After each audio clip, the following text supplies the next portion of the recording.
A'udhu billahi minash shaitanir rajim. Bismillahir Rahmanir Rahim. All praises are due to Allah, and we send our blessings on Muhammad sallallahu alaihi wasallam. Brothers and sisters, you listen to the Youth Talk Dawah show on Al Mubarak Radio, whose official partners are Interpal. And I want to wish you all a peaceful Assalamu alaikum. All right.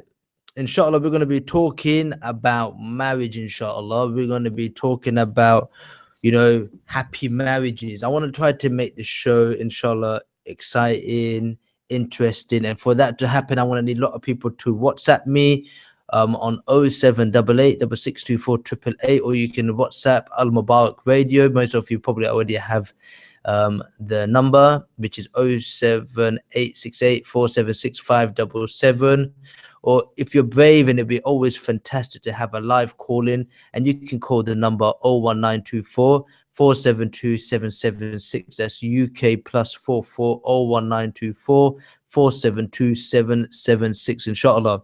Okay.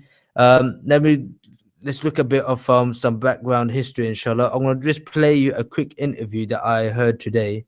And this is brought to you by the Dean Show. And they went over in America, they went into a particular university and asked some non-Muslims a simple question: can man and women be friends, inshallah? So just have a quick listen to this and tell me what you think.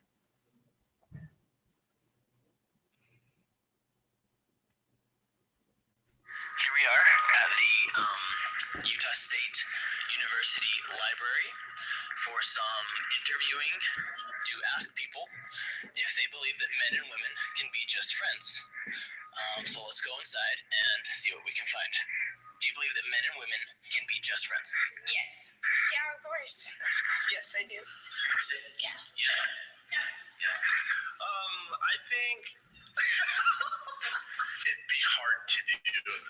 Yes. I mean, we're all men, so of course we're going to have those feelings, and we can be content with just friendship, and we can be silent regarding those feelings, but we're going to have them. Yes. That's no. No. Yes. Yes. I don't believe so. No. I guess what I'm saying is no. Okay, we'll walk with you. Do you believe men and women can be just friends? Yeah. Yes. Yes. Okay, do you have any guy friends right now who you're just friends with? Yeah. Oh, yeah. All my best friends are guys. Dave. Trevor. Taylor Mulford. Bobby. Yeah. How long have you known Trevor? 2 years. Of those guy friends, do you think any of them secretly like you? And be honest. Probably, yeah. Do you think that guy is interested in you? Yes. Okay, maybe you can only be just friends in high school, because most guys won't just be my friend. Would Dave hook up with you if you gave him the chance? Well, yeah. Do you think Trevor liked you? Yeah. Yes. Okay. Would he hook up with you if you wanted to hook up? Yeah. So he likes you. Mm-hmm. So what you're saying is men and women can't be friends. No, we can be friends. But you're just friends, but he likes you. Yes. So it's a one-sided friendship. That was one instance. If she wanted to hook up, would you hook up? Oh, totally. Okay. Look at her. Don't be sarcastic. I need the truth. Seriously, yeah. All right, there we go. All right, that's perfect. Okay, cut. Because of physical attraction, it's not possible. Oh, okay. But you said I just want to be just friends. Yeah. Now, do you literally believe that he's not interested in you at all? Yes! That's what I'm talking about! As we can see, after interviewing everyone in the library, it is impossible for men and women to be just friends. And under no circumstances can it happen. That's a wrap. Okay, you just heard it there. There's brothers from the Dean Show. Big up to brothers from the Dean Show doing the work of Dawah in America.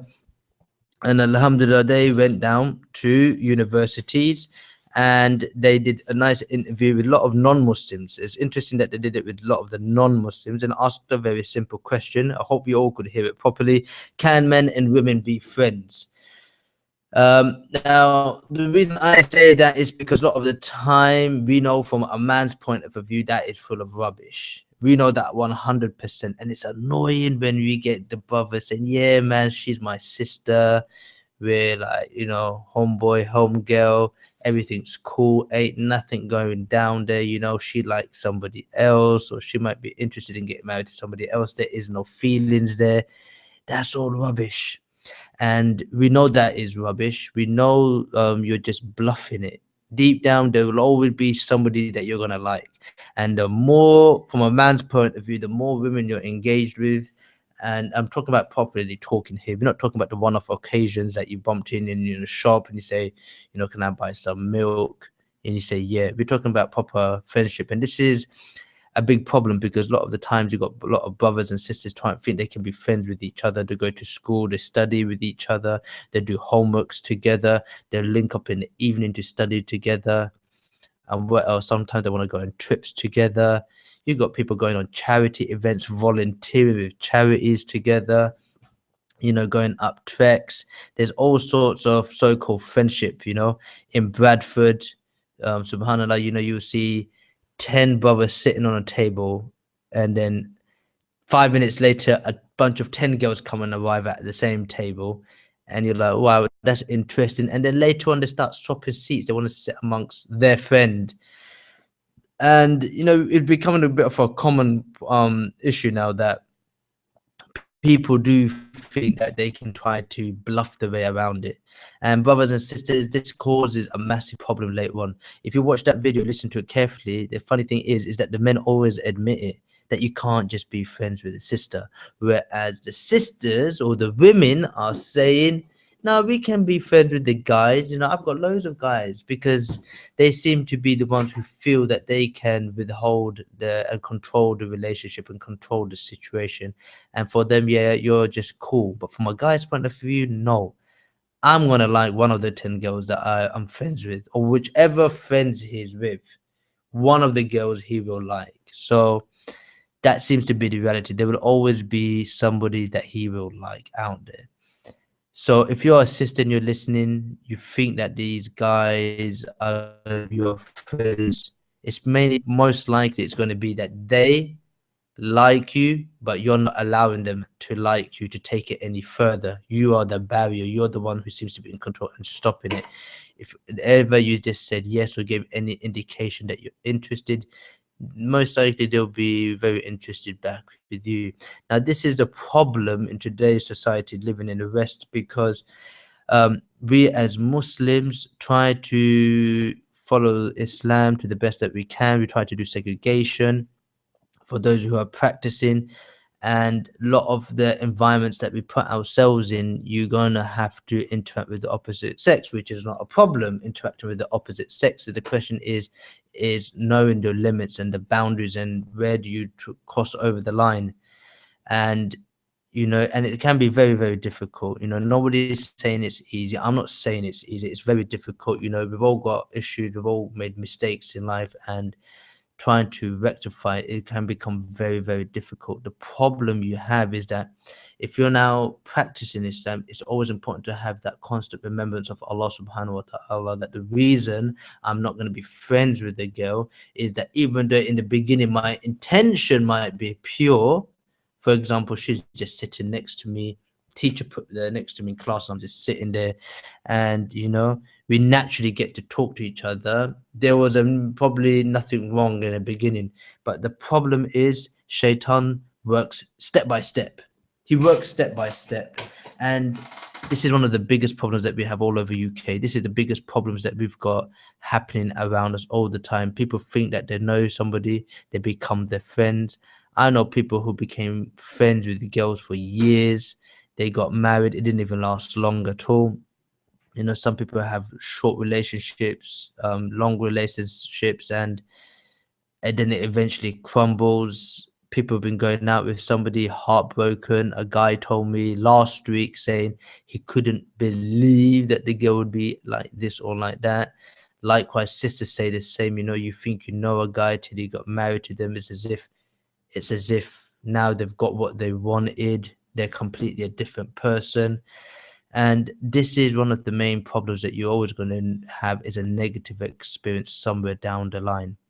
And it's very important that the first point of today's show is that men and women can't be friends. If you agree or disagree, please WhatsApp or on 07868476577, or WhatsApp on 0788 or you can do a live call in on 01924 Can men and women be friends? Inshallah, I have some people who have already been WhatsApping me. I'm sure they've got some WhatsApps on the Al Mubarak channel as well. We'll get that written down on a piece of paper. Please let me know what you think about today's show about getting married. We want to know your views of today's topic, which is, can men and women be friends? What is putting the youth away from marriage? What makes your marriage happy? What are the difficulties in your marriage? Um, how can we help our community to get married? Remember, it doesn't have to be about yourself. It doesn't have to be personal. You could give me your views about what you've heard around your local community. Maybe you're helping somebody who's going through problems. Really important and interesting to know what we can do. Reason I say this is because I'm trying to help sometimes people get married. When you get involved in the work of Dawah, and the more people you engage and interact with, the more people you get to know. And it's sad. It's sad to see a lot of sisters probably by themselves at the age of 40, 45, 30s, unable to get married. Some sisters have got married, but because they're divorced, they're finding it very hard to move back forward. Some of them are frightened. A lot of people are unsure, unstable. Sisters who have got children, they are finding it extremely difficult to get married. Getting married is easy. Yes, you can get married to any, Tom, Dick, and Harry outside. Very easy to find somebody. Question is finding the right person. That becomes difficult. Fine, anyone can get married. Just close your eyes. Just go and one of the websites or anything, and just marry anybody that comes your way. But that's not how it works. You want to find somebody that you're really interested in, and that's very difficult. And you've got a lot of people struggling. I just met a sister last week who's telling me, and she's only in her 20s, late 20s, and she's telling me that's it. She's been married, she's had a rough time, divorce, one kid. She ain't looking to move forward. She doesn't want to get married ever again. I think that will change eventually because there's needs to get married. Sometimes you compromise on what your criteria is in looking for the ideal spouse. But we want to help our community be married, have a happy marriage, and have a long lasting marriage effects. And marriage ain't supposed to be easy. And that's one of the big delusions we have. A lot of the time, we've got people watching Bollywood movies, English movies. Probably they're more realistic than the Bollywood movies. And you've got this next level fantasy in the back of your head. Still, some guy trying to impress the girl running through the fields, or whatever it may be, trying to look like a hero, big man, big chest, and thinking that they are so amazing and they can swipe a girl off her feet. And that's what girls want, to be swept off their feet. And you know people say we're being stereotypical, but it's not. People do look for somebody who's got a lot of wealth. Maybe not a lot of wealth for you, but for some it is a lot of wealth. People who are financially comfortably stable with their own house, you know, with your own car. I just met a brother that yesterday who was telling me he's looking for marriage, but he wants to put it on hold now because he's too stressed. And he says, "Look, let me just get my driving out the way. Let me get this out the way. Let me get that out of the way." And it's as if that if I get married, my wife's going to be an obstacle for me of progressing later on in life because I want to do all these things. If I have a wife, she's going to hold me back. A lot of brothers say this as well. The minute they get married, they feel they're going to be held back. They have to cut down a lot of the activities they used to do. And it's as if that woman, you have to stop everything for your wife. You have to stop everything to just be at home all day. And that's what a lot of people end up doing. They say the minute you got married, but I ain't seen you on the scene, I ain't seen you on the dawah, you don't hardly turn up to the masjid anymore. We never see you around, you're not playing football, you're not doing this, you're not doing that. And that's a problem. That's the problem. I tell you why that's a problem, because now everybody has their own personal point of view. So I'm only going to tell you my personal point of view. But husband and wife, they're meant to be connecting with each other, helping each other, supporting each other. Now, if you are somebody that is out and about, active, you like playing football, keeping yourself fit, your missus should know that before you get married. When you're in that interaction stage of talking with the permission of the father, you should let people know what is your current lifestyle. Now, obviously, if you're just out and about with your friends, smoking, chilling in a park till midnight, or hanging around shisha bars, that's a complete different reality. Nothing benefit in what you're doing. Hanging around as a street hood rat, okay, fair enough, sacrifice that. But if you're somebody who likes to keep yourself fit, do some training, you like studying, you're seeking knowledge in Islam, you could be working full time, doing a part-time degree in the evening. you know your wife should know, or your wife to be should know, these are the activities that you're doing, so she can be there to support you get where you want to be in life. Because I'm sure that whatever the husband's trying to do that will benefit him will eventually benefit his family somewhat. If he's out and about giving dawah a lot, this is fantastic, because when the children grow up in the future, they are going to be dawah carriers like their father is being. So when the dad's out and about in the mosque, if he's giving a speech, if he's holding a bucket, doing charity collections, if he's going to lots of different charity events and help raise money for the poor, children will follow by example. And when they see daddy doing this, they would want to be like that. And sometimes we have to think, what do you want your children to be? Do you want your children to be successful in this world? Do you want them to have a role model, an example? And parents should be that role model. Parents should be that example.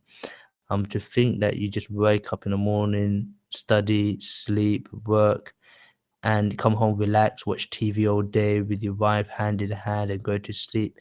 You're not fulfilling your duties of, as a dawah carrier, as a Muslim. This is from a person who is giving dawah. And suddenly, if somebody wants to change his life and start doing that, a wife should be there to support each other. Now, the wife will only be there to support the husband if there is clear communication between the two, husband and wife. Okay, when the husband clearly sends out the message to the wife, a wife should be there to receive that and support him. Likewise, when a wife needs that help and support, a husband should be there as well. Wife should always understand what is her role, for example, of looking after the kids to a certain degree, and what is the husband's role in terms of his outside affairs. Um, and they should try to complement each other and try to get the balance. And it is hard to get the balance, especially when you're living in today's society. Now, the reason I say that is because these are a lot of the feedback that I have been getting within the community. It's not easy to get that right balance, but it's all about making that effort. And it's all about saying, what, I'm not looking for a divorce. I'm not looking to end it with my husband or with my wife because things ain't going easy. Nothing's going to be easy, brothers and sisters. Life ain't about ease. Everything that you do, Allah subhanahu wa ta'ala has given you so many different ways of showing to you that life is a test. If you want to pass your GCSEs, you've got to take the test. You ain't going to pass without revision.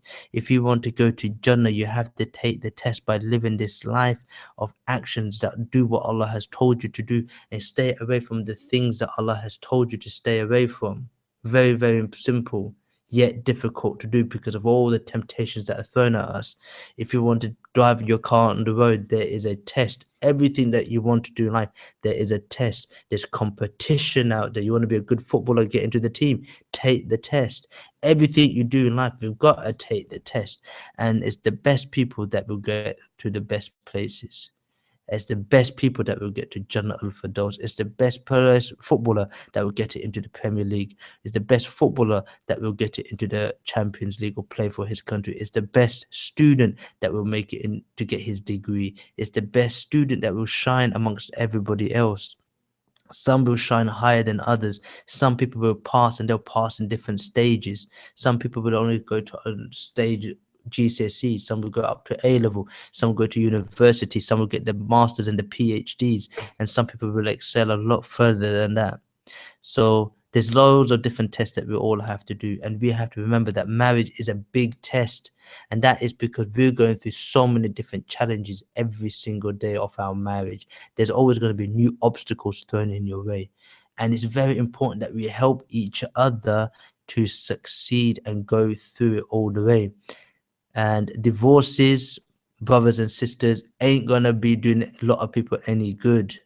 When you've decided to get married, or you are married right now, you need to try to make it work, inshallah. That's what we want from our communities, to set an example to the non-Muslim community that we can make a marriage work, inshallah. Obviously, there's nothing haram about getting a divorce. We shouldn't look down on those people who are going through divorce, because a lot of people have valid reasons to be divorced, because not everybody out there are saints. I met a sister, a doctor, was struggling to get married, met a guy. He proposed to her very quickly. She was taken back. She said yes. People told her not to get married to the guy from the family, from the girl side of the family. The girl was like, I'm almost 35 years old. I'm not married. You know, parents are not able to find the right partner for her. She was really struggling to get married simply because she was trying to please her parents. She went up to the age of 35. Parents could never agree on finding a suitable match for their daughter, who's a doctor. And it became, she was just fed up of waiting, and she just went out and did it herself. And the marriage must have lasted 2 months. Why? Because the guy was a fake. You know, he thought he could marry a doctor. He's got a lot of money coming in. He lied about his profession. He lied about his work. A lot of the money that he had was all made from drugs. And when she found out everything about the truth from her husband, she was devastated that she married a complete fraud. So sometimes, yeah, it can be sad. Some people are forced into marriages. These things should never happen. A lot of people might not even realize some of the forced marriages, if the girl hasn't said yes and somebody has said yes on her behalf and she has clearly said no. A lot of the time these forced marriages are not even accepted in the first place because of the girl's not has never gave consent herself. And imams, especially in today's time, should always double check it with the girl. When the girl nods her head or she says silent and she hasn't said no, well, at the end of the day, that's your fault. You might be afraid to upset your parents, but that is actually a yes. And then you've entered that marriage. It may be difficult, it might be harsh, but that is the reality of a forced marriage. But you have actually accepted it because you gave in within the pressure. You might not have been happy with it, and that is why you do need to seek outside help. How can we deal with forced marriages? That will be a complete different chapter on a different show, inshallah, because we want to focus more about a positive thing, which is a happy marriage. We want people to get married. Should people get married at a young age? Should people get married at a later on stage? Do let me know.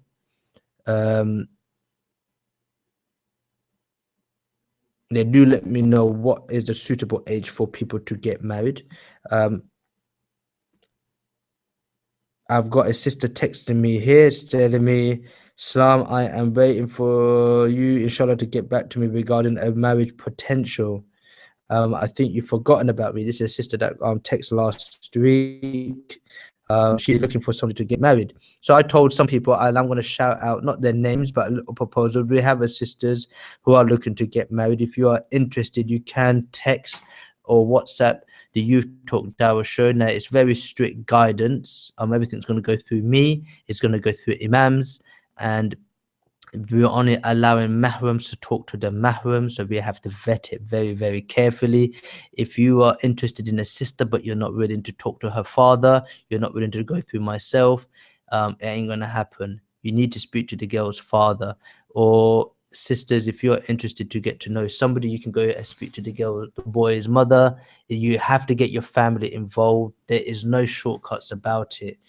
So just because the sister has texted me, I'm going to do a quick shout out. We have a sister who's 32 years old. I'm a divorcee, one child. she's been divorced for quite a long time now. I think her child is a girl aged about 7 years old, maybe 9 years old, actually, about 9 years old. And yeah, she's looking to get married. She's 32 years old. She's from a Pathan background, um, from Bradford, 32 years old. If anybody's listening and you think you're looking for getting married, do let us know, inshallah. 0788 6624 888.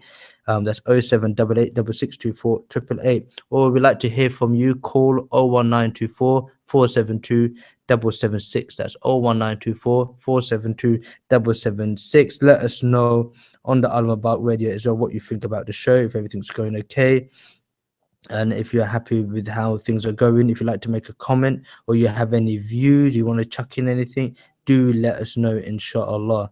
So that's one sister from Bradford, age 32, a divorcee looking to get married, inshallah. Just gonna go through another message. I have accidentally gone through them, so I'm just trying to pick up which ones they actually were, because lots of messages have gone out today.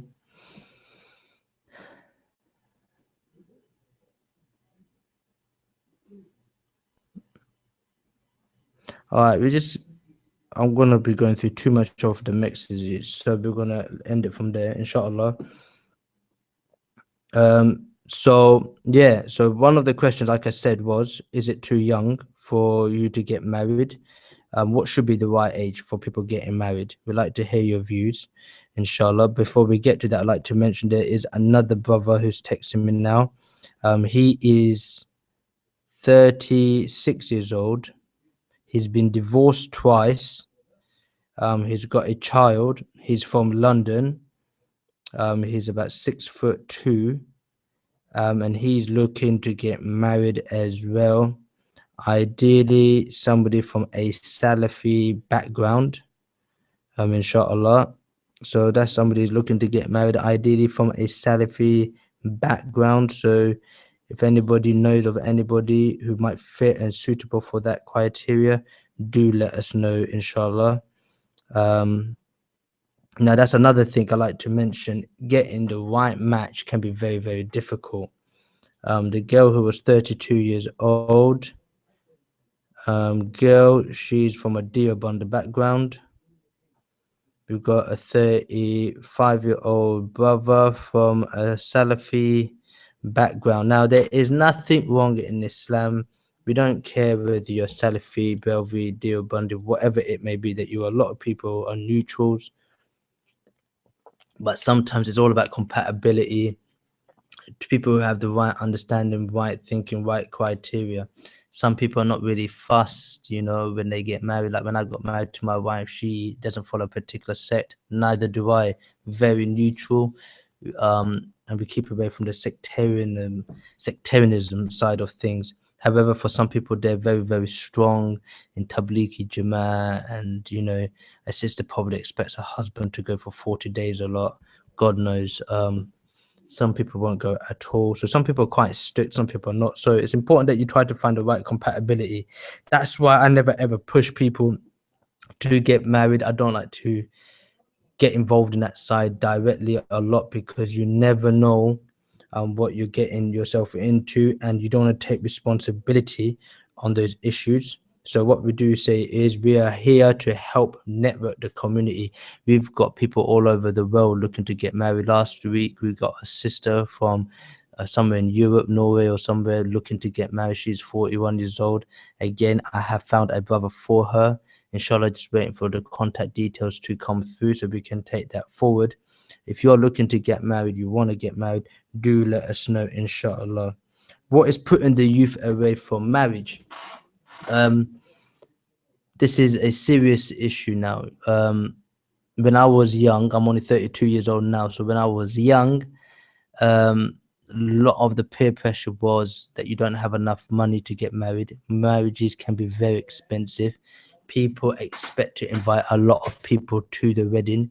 When you're inviting lots of people, you need a lot of money to feed them. The food alone can sometimes cost up to 4 or 5 grand, depending on how many people you know and you want to invite to your wedding. And then then when you add all the little bits and bobs together, you end up spending about 5 to 10,000 pounds easily. Some people hit the 40, 50, 60k mark without a problem. They go to the bank, they take a loan, they borrow the money, and they repay all the interest back and get in a marriage. Brothers and sisters, there is no blessings in that kind of a marriage. Okay, borrowing the money, if you have to, that's not how you should be getting married. You should be getting married, everything in life should be done in cash. You get married, you do it in cash, you marry with what you can afford. If you're able to afford a bigger one, but you suddenly have to get married quickly and you want to do a nice one, but you can afford to do it, but you just might have to wait for an extra year or two. But you don't want to wait for an extra year or two, and you can get an interest-free loan, like some friends might lend you the money to get married. Then fair be it. I had a friend of mine, he did that. He paid back the full amount of money within a year. um Again, a bit of peer pressure from the family on how they want to have it at a certain standard. He didn't have that amount of money, but he had a decent job and he was easily able to pay people back. So close family friends lent him the money and he paid him back off within a year. But as a general principle, I got married, it cost me 2 grand altogether, and 1 grand just went on the ring. The rest went on to the food and everything. We got married in a mosque, very nice and simple. Whoever wants to come can come, go to the mosque, and you witness the nikah. And the walima is whoever could afford to feed. Bismillah, go to the restaurant and have something to eat. Inshallah, kept it very nice and simple. You know, some people can only afford very little. Some people can only afford less than that. Some people just do a nikah and of walima just amongst the close family, friends, and neighbors, and best friends that turn up, and just do it very, very simple. And food is all cooked from inside the home. There's nothing wrong in that. Wallahi, there's nothing wrong in that. In fact, sometimes you feel more happier with those kind of weddings because it's so much more simple. And when a wedding's so simple, you feel so much more happier and less headache, less stress, and people are still happy. People are always going to be happy at the end of the day. Whether you have spent an 80 grand on your wedding or you spend £1,000 on your wedding, people are going to be happy. You know, when people realize your status and what level you're at, they're gonna come regardless, and they're gonna be happy for you. And if they're not gonna come, they were never your friends in the first place. And it's always good to share that. And that's what I'm saying. You don't need to go through all that headache and hassle. And sometimes, as a youth, you might be thinking you need to go through all that headache. You need to go all through all that hassle of saving up so much money in order to get married. You don't. And if you trust me and be happy, spend your money. It's better to spend some of that money on a honeymoon. It's better to spend some of that money that you're going to spend grands and grands on a wedding, to take your wife out on a holiday, give her a nice treat, buy her a car.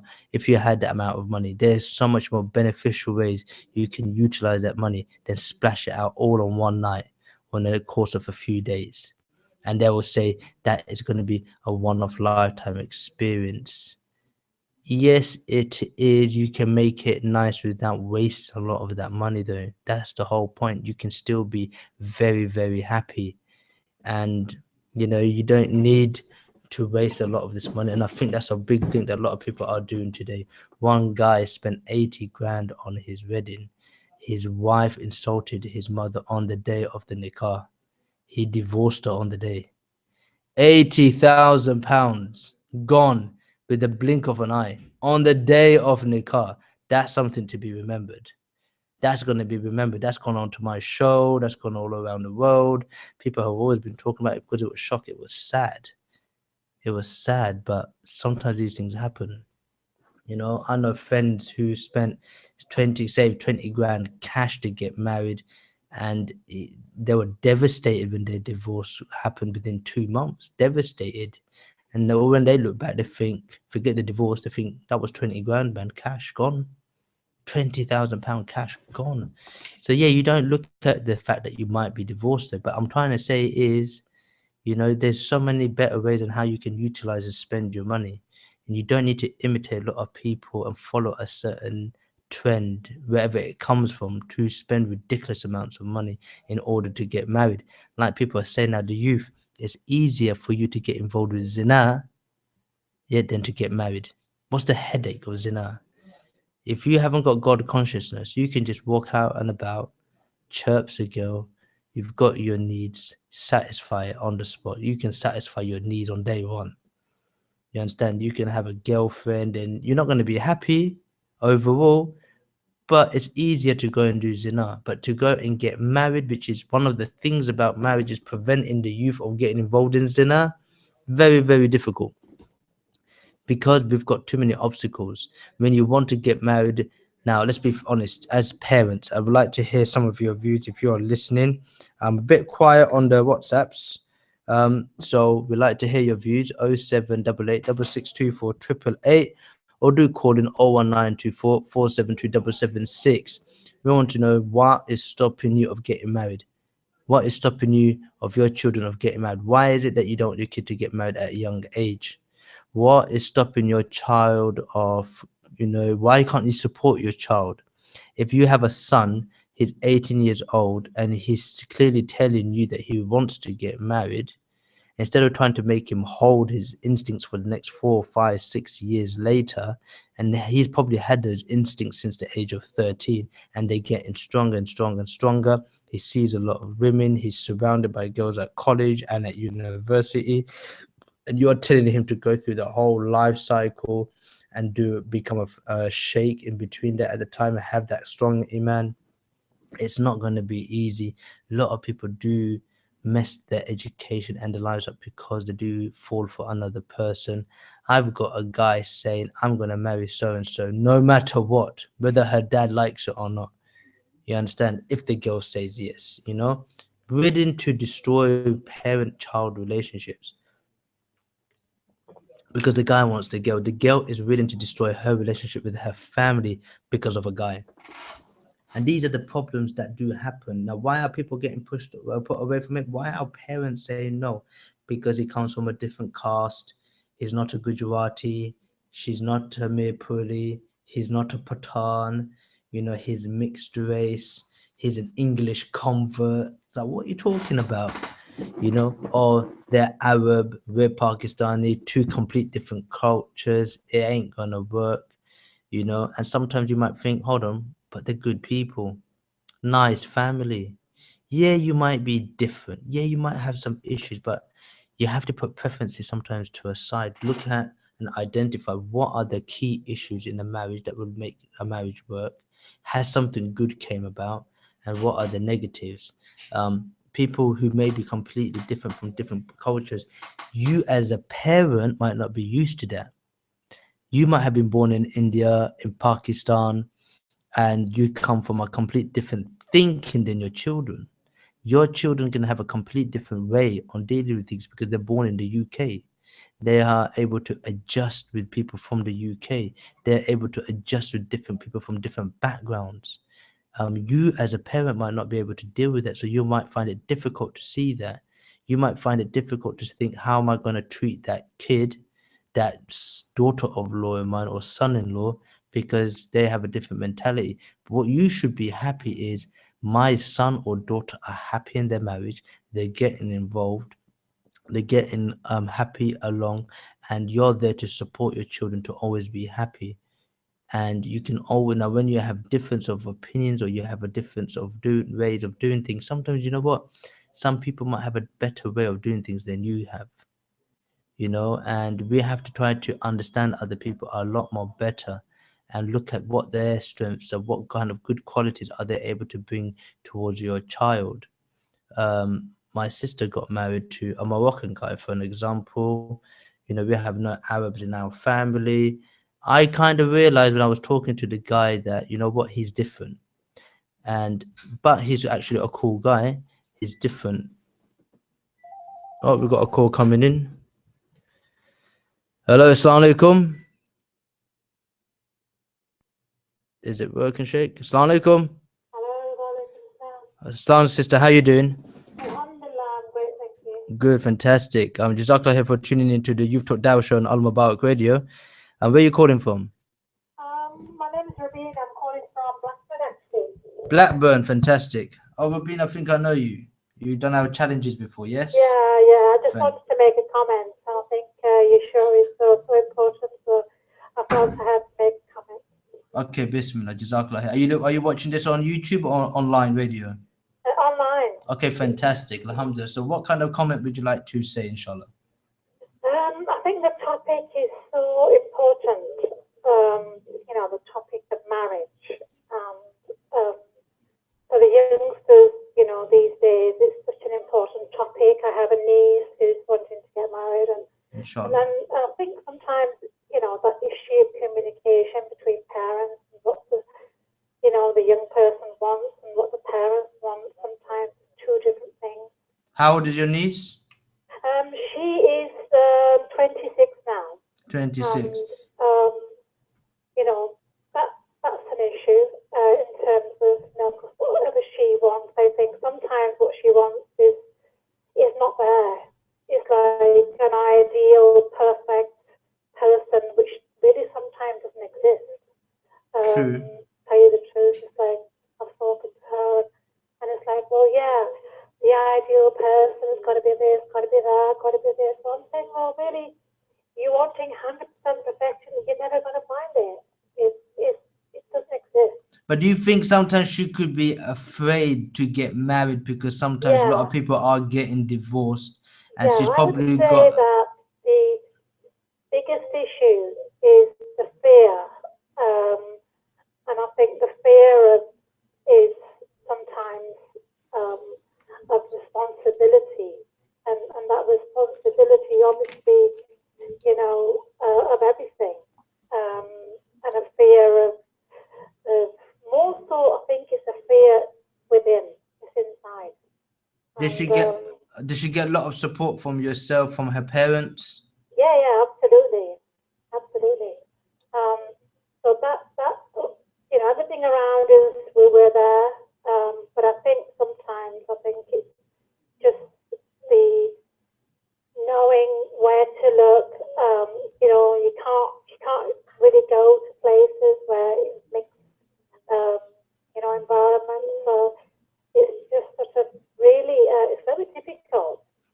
It's very difficult. So that's what I was gonna ask you next. So when somebody like your niece is looking to get married, what are you as a family or herself doing to find that? Have you had any proposals as yet?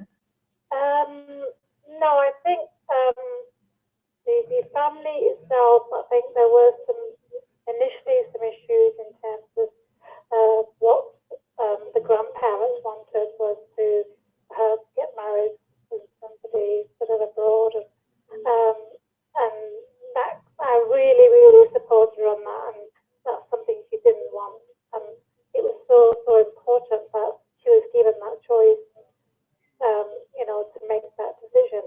And obviously some family members are not happy, and our own parents are absolutely supporting her. But I think the issue is, where do the parents go to try and find somebody decent for their daughter? I think that's the biggest thing. Where do they look? Where do they go? Other than Have they ever tried going to the local imams? Because that's one of the big challenges I was going to ask in this show today, is the mosque, the community, which is supposed to be the center hub for Muslims. It never seems to be used. It never seems that they're offering a service to help the community on this very, very important subject. Does your local mosque or anything like that in Blackburn do anything to help find people to get married? Absolutely not. Not that I know of. Do you think they should? Well, I think, the mosque is a center for where people come to pray. It's the social aspect of people gathering in mosque to pray, and then that, it's a place where meetings happen, where people are getting together, and not just for prayer. I think an option for parents to sort of talk to each other about their children, and any issues of marriage, to be maybe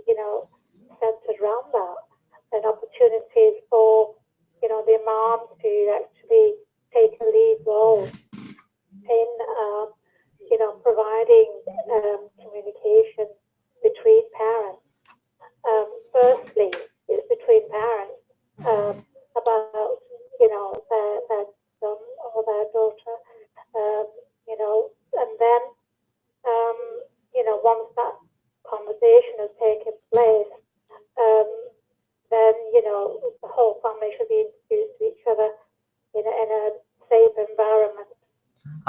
I think I agree with you all on that point there. So your point is that there's a fear within the children when they want to get married. Where to find a potential spouse seems to be very difficult because you don't know where to look, and there's no proper service that is offering a proper service for people to help them get married. Is there any other issues that you think you're finding a problem as well to get married? Do you feel a lot of people are shy to approach one another?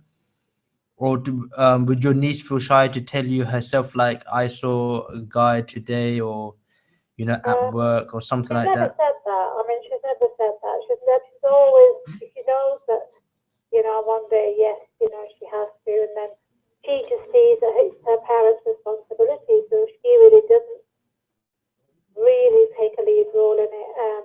She's kind of recently, with other female friends, in terms of, like gone to like Islamic lectures who kind of like saying, well, what is the best way to, marriage itself and all that. What is the criteria that you would be happy with if, say, somebody called in today, or somebody's listening now, somebody's looking to get married, and they say, well, I am interested in getting married to your niece. Now, do you want to tell me something about your niece, just in case somebody wants to call myself later on? Or what do you think is important for the man for your niece to get married to? Oh gosh, I mean, I didn't really bring up to. No, the reason I'm asking, it doesn't have to be specifically for your niece then, but maybe from the top of your head, from your point, if you could make it quite generic, that doesn't have to be specifically for your niece. Yeah. What do you think people should be looking for in a marriage? Like you said, some people can become very fussy. They can have a million, they can have a Well, multiple. I can just give you my own example. Really, it's like I know my second marriage didn't pick this when I was young, but it's the thing with myself is that when I got married, I got married within 2 weeks. Wow, fantastic. Yeah, it was literally 2 weeks. Excellent. It really doesn't matter whether the person is from abroad or here or anywhere. It really doesn't matter. And I think we have this thing about, well, the person has got to be from here, they've got to be from abroad, they've got to be, there's all these barriers that we put against ourselves. And really, none of those matter. Absolutely none of those. The financial doesn't matter. None of them matter. It really doesn't matter. And I think sometimes we think that, that the male has to have money, they have to provide. No. The male is, if he's taking responsibility and working whatever. But at the end of the day, financial is not the major issue that we think it to be. I got married. There was no financial in terms of, matters of money or anything. Mine was a simple marriage. Just did it. And the thing is, the issues that follow after that, that's what you need to work on. And which I hope you provide another time to discuss that topic and how to make a marriage relationship work. I would love to give you my insights on that. Definitely. So you said what doesn't matter. What does matter then when you're choosing somebody to get married? If money doesn't matter, and it doesn't matter if you're from UK or Pakistan, what actually matters? I think the honesty, the integrity, the respect. I think the person themselves is that thing. I think the honesty is a big one. The integrity, and the one thing, I think the only thing that, what Hadith and the Rasulullah has already said, what matters most in a marriage is that the person gets to see that person, whether that person is attractive or not, whether they like the look of that person or not. Now, that is the only thing that's been put down, really, and I'm so agreement with that, because if you like to look at that person, that's fine. Every single thing else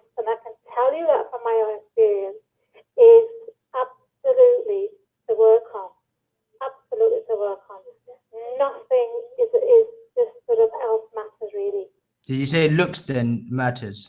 Well, yeah, because if you don't like the look of that person, you look at the person straight away, and you don't like the look of that person, then that's the first thing that, that's the only thing that our Prophet mentioned, that go and see the person, look at the person, and I think that's the only thing. For some people, it doesn't matter.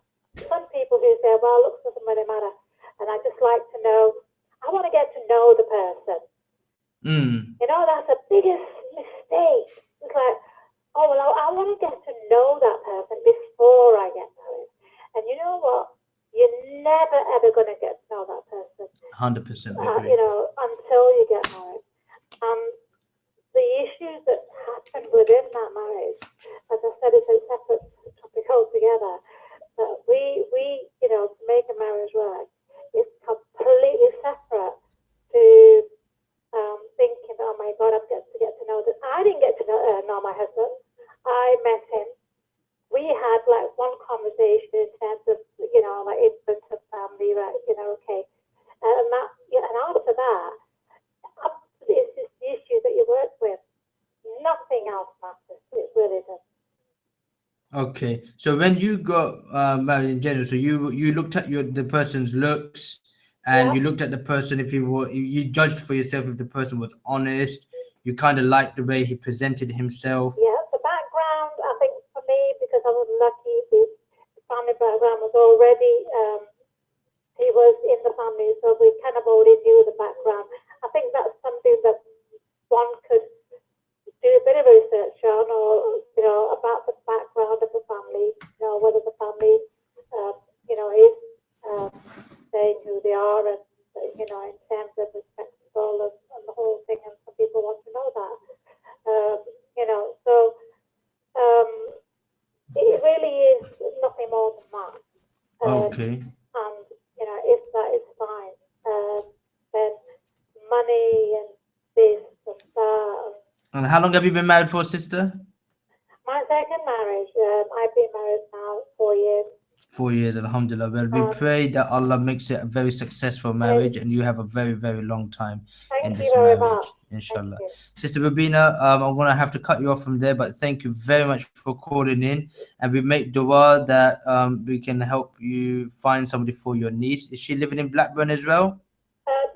No, she lives in Burnley. Burnley. She lives in Burnley. And is she willing to relocate as well? It's not about whether the person is educated or not. This is another mess. It really is. Is she willing to relocate? I think that's even a secondary comment. That's not even an issue. Okay, fantastic. All right. The reason I'm asking for, because we've got listeners all over listening. So if anybody does get in touch, it shouldn't even be an issue. Okay. And would you say she's got a decent character and personality? She's absolutely a star. That's it. Fantastic, inshallah. She's such a, I don't know, there's no word to describe her. She's such a star. She's so, she's attractive. She's got a beautiful nature. That Allah bless her with a nature that she's Ameen. Jazakallah khair, Sister Bubina. We'll be in touch soon. Thank you so much, Abir. Thank you very much for calling in. Assalamu alaikum. Fantastic. It's so beautiful to hear people call in. That was Sister Rubina from Blackburn. May Allah bless her and her family. And may Allah obviously give her very, very happy married life as well for her and her husband, and give countless blessings on it as well, inshallah. She has a niece in Burnley, 26-year-old girl. She's a star. She's very happy with a fantastic character and personality. The sister does say as well, it doesn't matter where you're from. Finance doesn't matter. What does matter is honesty, respect, the integrity of a person, their character. Looks matter, and getting to know the background of the family to make sure that you're obviously compatible and that the two people can get along well. She met her husband from the beginning to marriage day was only 2 weeks. She's been married now for 4 years. She's very happily married, alhamdulillah. And you're not going to get to know somebody about marriage until you get married yourself. And that's the key thing there. A lot of the people are saying you're not going to know anybody till you actually do get married, inshallah. and you want to make your marriage work. You want to see it out for yourself, inshallah. Like she said, though, it's a big problem. It's a big problem finding somebody out there. We don't have a facility. The mosques has been reduced to praying your salah 5 times a day, and that's it. Sometimes you're lucky to listen to a talk. The talk might be about marriage, but you're not going to come here to the mosque to. We're not going to help you get married. We're going to tell you to get married. How you get married is your problem. That is a bit of a problem, my friend. If all the mosques are listening, if you've got a local mosque that you attend to, you need to have serious word with the committee members. Wallahi Adhim, our Muslim community ummah is crying. Our sisters are crying to get married. Brothers don't know where to look. We have the nerve to point fingers at people when a girl now wants to try to seek some attention by the way she looks so she can get married. Brothers want to go to shisha lounges to get married. People going to go on internet websites to get married, inshallah. It seems to be a big, massive problem because we ourselves are not offering a service to the community. That is a massive problem. When somebody wants to get married, we are not offering that service. And this is the big problem I have with mosques nowadays. And this is something that we all as a community should be addressing, that if somebody wants to get married, fill in a form, let your local mosque committee know, let the imam know. If you want to put it on a board, put it on a board. I'm looking for somebody for my son. He is 32 years old. He's athletic built. He's got good character. He's good personality. He prays 5 times a day. He's got a very good passion with Islam. Or he might not even pray 5 times a day. You have a lot of those people say, I don't pray 5 times a day. I'm looking for somebody who's going to help me boost my iman. You know what? Some people have very good character and personality, but they have weak iman. But you know what? To sort out that iman count sometimes might be a lot more easier than getting somebody who can. What I'm trying to say is, you got some people who can pray 5 times a day. They're very bad to their wives. Very bad to the wives. He's got a big beard, prays 5 times a day. He doesn't know how to respect his wife. He's got such bad akhlaq, such bad character, such bad behavior. His temper is disgusting. And, he could be punching her, elbowing her when she, locks her up inside the house. Who cares about your 5 times a day prayer? Who cares about how big your beard is? Like Sister Rubina said, your character, your respect, your integrity, your honor. This is so important. The Prophet, peace be upon him, says, look at the person's character. Have good character. And it's sometimes hard. If you've been getting married now at 30, 40 years old, you've been molded in a certain way for 30, 40 years. To change that, it's going to be very difficult. It's going to be very, very difficult. What a lot of people do happen is, as they get older, they become a bit more wiser. They might have farted about a lot of the times in their life, but you know what happens? They realize all the problems. And if they are able to live to that age, making sense and be getting mature at a later age does happen quite a lot. People do then start to pay. People do then start to become a bit better. I've got another call coming in. Hello, Assalamu alaikum. You listen to the Youth Talk Dawah show on Al Mubarak Radio. Assalamu alaikum. Wa alaikum salam. Sister, how are you doing? Alhamdulillah, I'm fine, brother. Good, fantastic. I'm just watching your show today, and mashallah, you're doing a very good job there. And Thank I you. just wanted to raise a question myself. Bismillah, sister. First of all, where are you calling from? I'm just calling from Dewsbury. Okay, fantastic. And how can we help? Right, brother. I know you talked about castes before, as I tuned in, but I have an uncle who has got, mashallah, 6 daughters. And 3 of them are married, and 3 of them are not married, and they are of age to be married now. But he has a very strong issue about castes. He has had a lot of suitable men come forward, ask for proposal of his daughters in a very appropriate manner. But with us being from a Pakistani background, I don't know if it happens in other cultures, but he's very, very fussy about castes. He's saying it has to be a higher caste than what they are. Okay. I just wanted you to, tell me, or how I can explain to him that this is very wrong. He's of age to be getting married, but he's Okay, the problem you're gonna have, sister, is when I spoke to a local mufti about this, and I've spoken to a lot of problems. This caste situation comes from the Hindu background culture of ours, like pre-Pakistan, when everything used to be called India. The Hindus had this caste system. When you're talking about who has a higher caste, this is the Hindus are divided in caste. Muslims, we say we are one. We are Sunni, for example, we believe in Allah and His Messenger. For the Hindus, you have a That's high another thing. caste, you have a That's low another caste, thing and that it's you coming can do. towards the it has Sharia don't have. infiltrated in the Muslim community for some reason in those areas. So some people say I'm a Rajput. I personally, I think I come from a Dawah background. That's my surname, but I don't know exactly what my caste is. Some people are very, very strong to that. You're gonna have some Pakistanis like in Bradford. They will say we're only gonna get married to some particular person from Mirpur, where Mirpur, Sialkot, whatever it may be, and they will marry from somebody from their particular family. Some people are very, very strong against it. Now, what happened in my family, my father's side is Pakistani. My papa, unfortunately, is now 60 years old. She never got married.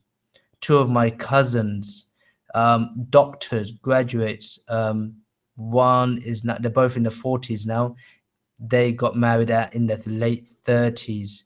They got desperate for marriage. When it came for marriage, they didn't have all the top quality potentials that they could have had because it was always rejected simply for the same issue that you're going through. I was almost worried about one of my other cousins who was going to get married because, again, from the family background, they have the same issue and the problem. Now, the difficulty you're facing is a lot of people are stuck within the culture, and when they're stuck within the culture, they put Islam to a side, and their And as I culture comes said, first. he's not very Islamic himself. But that's the whole point. The point is that he's more cultural focused. He's not Islamic focused. Um, Now, how you're going to change that, I'm not sure, because sometimes you have to see the reality and the worries that if their kids don't get married, or sometimes they don't care who they get married from as long as it's from the same caste, for an example. And the questions that you really want to be asking them is, or find somebody who's able to break it down to them, to have that confidence to speak to them and say, what actually is important, your daughter's happiness or the fact that it comes from the same caste. Sometimes I know a lot of people, though, they've told me, just to please my family, I'm going to get married to somebody from the same caste. If something happens good, then fantastic. Just to please my parents. That's what some of the people say. And I'm talking about boys here. Sometimes it's not only girls, it happens to boys where they only going to get married to somebody from the same caste just to please their parents. But they said, when it comes to my children, we're not going to have that because they have a different mentality to the parents. You understand? So sometimes they're going to have that extra reward. Now, it's very rewardable if you can please the father by marrying somebody from the same caste. You're doing it to please your father, not because Islam says you have to. You're doing it to please your father. And if you're able to find a decent person who's going to be good for you and help you move forward in life, and you can find somebody from your own caste that can do that, fantastic. But if you can't, the question will happen when you have to sit down with your uncle and say, Uncle, where do we draw the line that if we do not find somebody from the same caste, where are you going to draw the line? Because after a certain age, they're not going to be able to get married. It's going to be very difficult. Do you rather them get married to somebody who's been divorced 2 times, 3 times, who's got kids all over the country? Where are you going to draw the line? Do you actually want to see them get married? Would you actually prefer them not to get married at all? Is that what you want? Sometimes you might have to have another elder person, another uncle man, to actually have this conversation with them. Somebody that your uncle probably respects in the community. And it has to be somebody who's willing to speak directly to him. And this can go to people who have a caste problem. This can go to people who have the forced marriage problems. This can have people who have any of these traits that have nothing to do with Islam strictly. You need to find what is the best way to get married. When it happened to he said it was about 18, he said. So he said at the age of 16, I was talking about marriage to my parents. When it came to 18, they knew he wanted to get married for 2 years. He was talking about it. So at 19, he got married. He knew what it was going to happen. He broke the concept of marriage down at, because his parents wanted him to get a university degree. They wanted him to have a house. They wanted him to have a car. And he's like, hell no to that. He said that ain't going to happen. So what he did was very clever. From the very younger age, he started talking about marriage to his parents. It became very easy to be open, transparent, and it took about 2 years to break it down. And then in 1 year, he got married after that. So at 19, he got married. The key was communication. He didn't keep his views to himself, sister. He let it out. He found the best way to communicate with that uncle, with his dad. So, for your situation, what is the best way to get this message out to your uncle? Let them see how serious. Sometimes it can get a little bit nasty because, from a man's point of view, he's very protective. He wants the best for his daughters. He can become very protective. He can start shouting, but that's because he cares and he's worried and he wants the best for his daughters. What you need to be able to do is demonstrate that sometimes there could be somebody better for your daughters from a different caste. If there are good potentials coming over, he really needs to think about it. But you can't change everybody, sister. You still there? It's going to be very difficult. What I would say is you need a lot of communication effort, finding the best ways to talk about it. You can't be shy on this issue. And I say that because this is your cousin's lives at stake. I give an example in Bradford. I know so many girls who've got married very happily to a guy. The guy only married the girl because to please the mom and dad. They've gone off and found other women. Those girls that got so excited to get married end up becoming, they were the first wife. The husband now has a second wife. He chose a girl that he really wanted to get married to. He only married so and so because to please his mom and his dad. And some of these sisters, unfortunately, they don't get happy in their marriages, and it's sad because we are mistreating people. And I think people need to watch a documentary or watch a sad movie, or I don't know what it's going to take to break people up, but it's destroying lives out there. And the more he hangs around with that community that think the same like that, the harder it's going to be. You need to change that thinking, change that environment. You need to find a good live show or find somewhere where he can actually engage and talk to proper people about this topic where they will say this is wrong. You might not do it directly to him. If there was an event happening in Dewsbury, maybe we can actually arrange an event in a mosque in Dewsbury and he turns up to it. It won't be something directly at him, but it will be destroying the whole idea of castes. Ask a local imam where your dad prays and says, can you do a talk? Or at Jummah, do a talk about marrying this whole caste nonsense behavior. So your dad or your uncle can actually listen to that talk and maybe the imam might wake him up. You never know because he's not talking directly to him, but he was there to listen to it. I don't know how well. Can I just say that, if we actually get a Mulana or somebody to talk to him, Fantastic. he finds it insulting and he will make a mockery of you. So it's very hard for somebody Islamic to talk to him. Whoever brings the person forward, I understand what you're saying.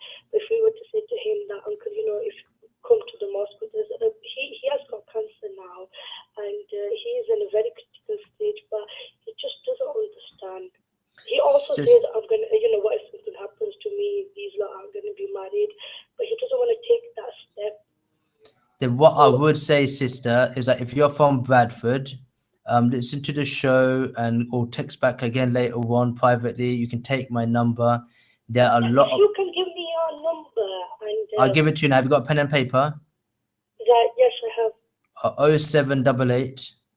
Right, okay. 6624. Right. 888. I repeat it. 0788.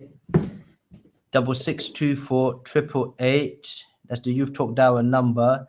The reason I'm saying that is because you never know. You're in Dewsbury.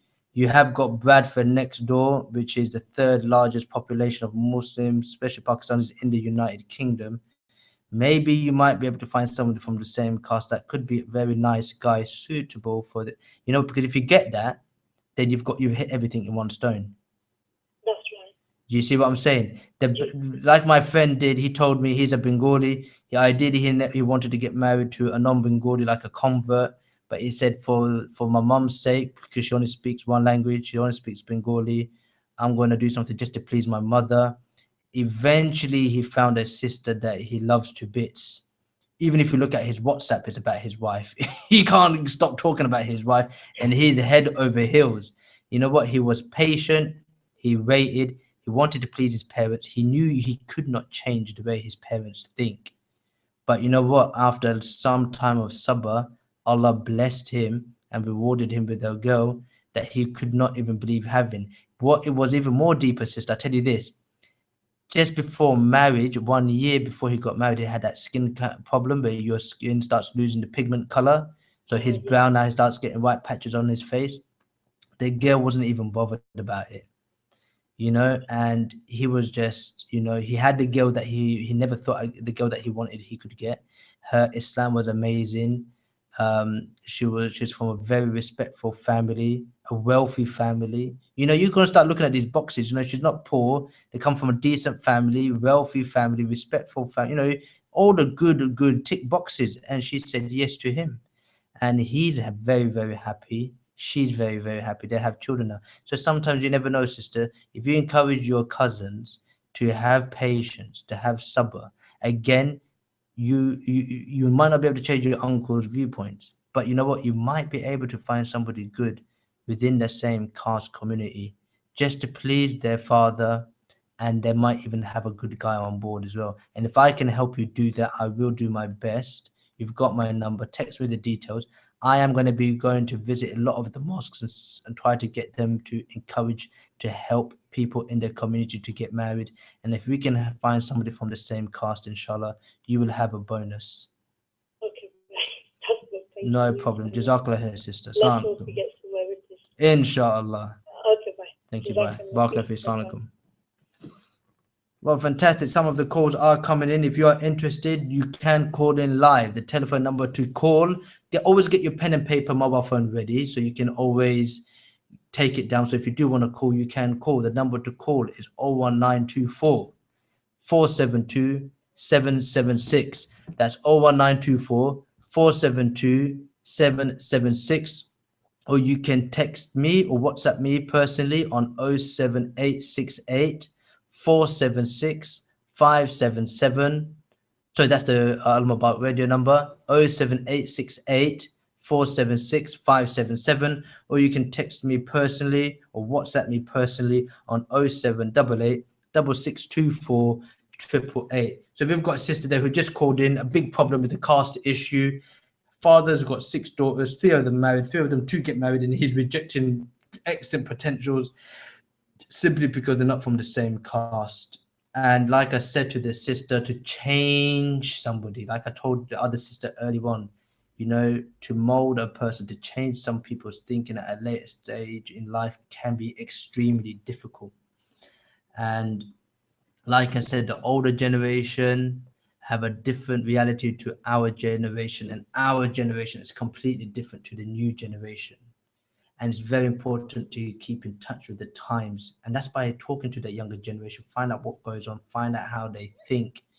I've got children. Allah's blessed me with 4 of my own. My wife's a widow, so we've got 6 altogether. And you have to think, whoa, whoa, whoa, life wasn't like that when I was young, but that's how it is nowadays. You need to keep up with times, because you might think everything's going kushti at the young ages. Things have changed. The environment, the society is changing. When we were young, homosexuality was haram in this country.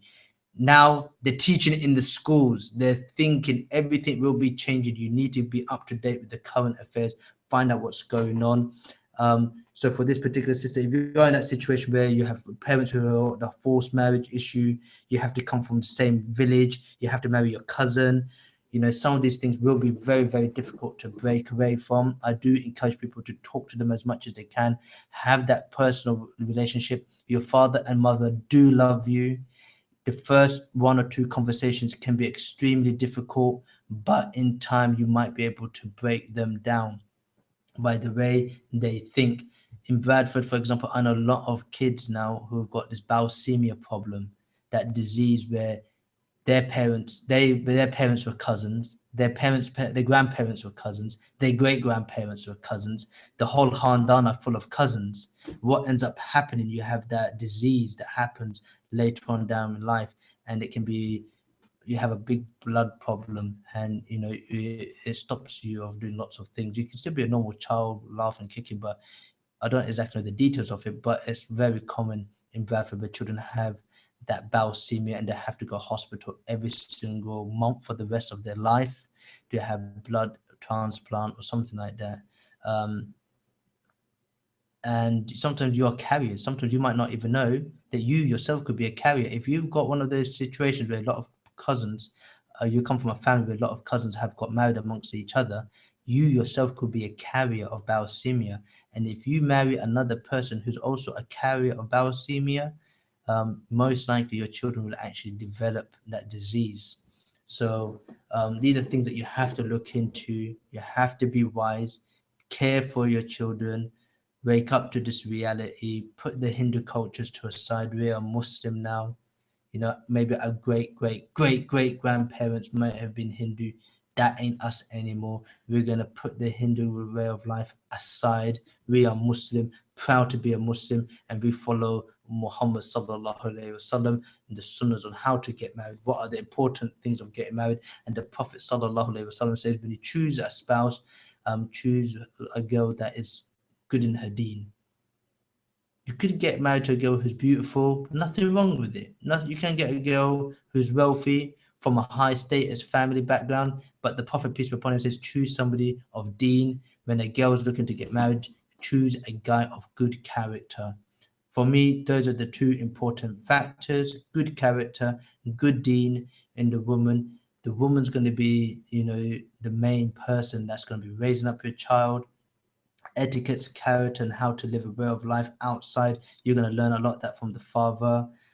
Very important to stay together as well for the sake of the children. You need to help each other out. I've got some WhatsApps here. Assalamu alaikum. Pray your well. Can I still ask a question? If so, the question is it better to get married when parents tell you, or is it better to ask yourself? Also, what if everyone but the worldly agrees? That's a tricky one. Is it better to get married when the parents tell you, or is it better to get, or is it better to ask yourself? Personally, when your parents want you to get married, I'm hoping that the parents have actually told you or have helped you raise you on how to get married. What I mean by that is because when people are going to get married, you should look in and study into the topic, into the relationship. What is marriage all about? If you're thinking it's all a Bollywood dream and some guy's going to pick you up in a Lamborghini and take you into an 8-bedroom house, and you're going to be having Starbucks every day, for some reason, there's a girl who actually asks Starbucks every day from her husband, God knows why. you know, I'm against Starbucks anyway, separate issue. But you're gonna have some people who literally, she actually wants a Starbucks every single morning. You know, she needs a lot of doubt about who that organization is in the first place. However, you've got some people literally what they want every day, man. They want to go out and about. They want to do this. They think they've got freedom because the same girl was stuck in her home all the time. For her getting married, it means I can be out and about and do whatever I want now and have a real life. Some people have no idea what they're expecting. And when they do get married, the guy's like, whoa, whoa, whoa, what are you talking about? You're my wife now. So you don't want to go to parties and clubs and this and that, what are you doing? So you should know what to expect in a marriage. So if parents are telling you we want you to get married now, I'm hoping that the parents have educated you about marriage, problems that can happen about marriage. If they're talking to their daughter, this is how men can be, this is when he becomes angry, how do you behave in this situation. They can be grumpy if they don't have the food, make sure they've got their sleep, blah blah blah. You've got lots of issues. If they're angry, don't be angry back with them. If they're shouting, don't punch them. You got to know some basic stuff on how to treat and understand a little bit about marriage. Kids should also look at the parents sometimes as an example. Sometimes the parents are not great examples. So you should learn the problems that are happening from what you can see in your own household and say, you know what, my dad was like that, I don't want to be like that. And if my mom is acting like that to my dad, I better not be like my mom, because I can see how annoying that can be, you know. And if my dad is talking to my wife like that, I said, I better not talk to my wife like that, man, because I can see how my mom feels sad when dad talks to my mom like that. So we can learn sometimes from these problems that are taking place, and we should be wise when we're ready to get married. That doesn't mean you have to study the topic for 50 years. No, you know, this is something you can learn very, very quick. Is just to be in reality mode. That's what I say. Get into reality mode. It takes only a few weeks, sometimes a few months, just to make sure you've had the time to go out, go to some talks, research on YouTube, and find out how do I, where am I right now? What kind of a person am I now? So when you are looking for the right person, you can let them know, you know what, I can get a bit bad tempered in these situations. These are the things that trigger me off. Do they trigger you off as well? If I'm upset, are you going to hit me? You know, or are you going to just be at peace with me, inshallah? So for an example, if my wife is shouting and is flipping mode, I'll keep quiet. Keep quiet, because you know what? If I open my mouth, there's no way I'm going to win the situation here. So let's be wise. Or if I'm in a bad mood, why should I take it out on my wife and kids? I want to go out, get some fresh air, go for a walk. I'll come back inside the house when my head is very clear. Now we can discuss. Now we can talk. The wife's like, no, grabs hold of the man, pulls him back and says, yo, get back inside here, man. I ain't finished talking with you. It doesn't work like that. You know, you need to be respectful, understand that problems can happen when something is happy, what you are expecting in a marriage, and learn how to deal with it. And you know what? When you deal with a problem in your marriage, you love it. You love your partner even more. You know, you got to know that person and you jumped over a hurdle. The hurdle seemed so high, but you had the big legs enough to have a massive jump, and you push. And when you complete it, you feel so happy. And then you give your spouse a hug, and you sometimes take her out for a meal, get a dessert, get an ice cream, you're laughing again. And that's what it's all about, man, is to be happy. But you're different, and that's the whole point. You're trying to get two different people together to live in the same household together, and it's not always going to be easy. You will always have difficulties. You realize certain things. I think if you're a man and you're listening to this show, how you handle a situation is very important. What makes you a man, I feel, is how you handle problems that when they come towards you. If a man doesn't handle the situation properly, he's going to destroy the relationship. If the girl could have 99 problems, if he makes that one little mistake, he's destroyed it. That's it. All guns are pointed back at you now. You know, how a man handles a situation is so delicate, so important, and that's the best way to have a woman to be a lot more calmer and have the whole situation controlled. And that's where the man will have a very important, difficult task, is to control situations, especially when you're controlling situations with your parents and you're controlling situations at home with your wife and kids. You know, you have to be able to balance the two together, and it can become very difficult, which is why decision making skills for a man is very important. And inshallah that you're able to do that. So the question is, should I get married? My parents tell you to. You know what? If you're ready to get married, man, don't delay. The Prophet, peace be upon him, did say, don't delay marriage. S- Um, why would you not want to get married in the first place? Is how I would respond to that question. If your parents want you to get married, why is it that you don't want to get married? You're gonna have to get married one day. You know, you can start looking. If they want you to get married, it doesn't mean you're gonna get married tomorrow.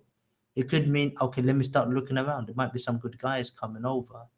You know, are you afraid to get married? Like Sister Rubina mentioned earlier on, sometimes the girls have a fear that I might not get married to the right guy. I might have a miserable marriage. I don't want to get a divorce.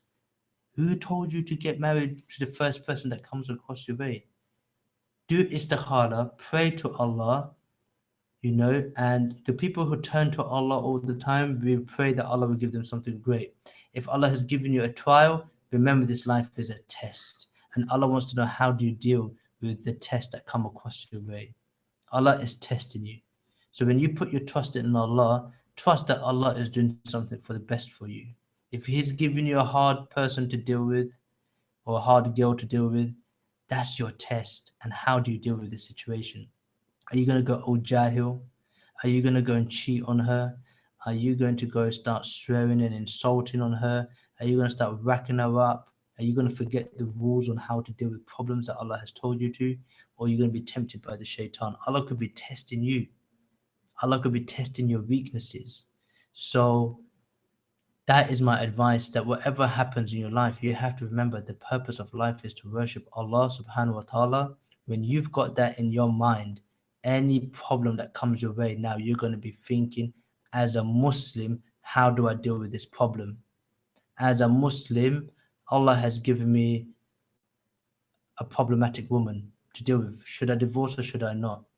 Or am I going to rack her up or am I not? Am I going to abuse her or am I not? Am I going to punish her by torturing her or not? If he's cheating on me, I'm going to cheat on him back. See how he likes it. He's got somebody on the side, I'm going to have somebody on the side. Is that how you respond?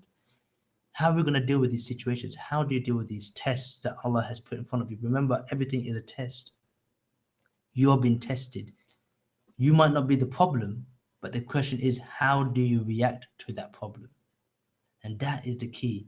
When one day we're all going to die, we're all going to be judged in the grave, and Allah's going to ask you, what did you do? How did you deal with these situations? This was all a test. This life was not meant to be cushy and rosy. The purpose of this life was to get to the akhirah, to get to Jannah, keep away from Jahannam. How are you going to do it? You can't forget your purpose of life, and that's where a lot of the problems come, is that we forget about our purpose of life, and we just focus on happiness only. It doesn't work like that. That's what I'm saying. You will have difficulties in life. You need to learn how to deal with it. So I do say, study, research on Islam about what makes a happy marriage. Research. There's so many talks on, I presume, on YouTube that talks about marriage. There's so many talks on YouTube about choosing the right partner. There's so many talks on YouTube about divorces. You can learn a lot from recognizable scholars, not talking about any Tom, Dick and Harry, recognizable scholars. Go to your local imam, ask him advice before I get married. What do you think it would be good for me to be as a wife? What would be good for me as a husband? Women, don't be ashamed to go to the imam. If an imam doesn't want to talk to you because you're a woman, ask him to get removed from the post as an imam. Remove him from the mosque. We don't need imams like that. When a woman needs advice, needs help, go to the people of knowledge, seek advice, ask the questions that you need to know, and make sure you're getting them. Be true to Allah subhanahu wa ta'ala, and Allah will look after you.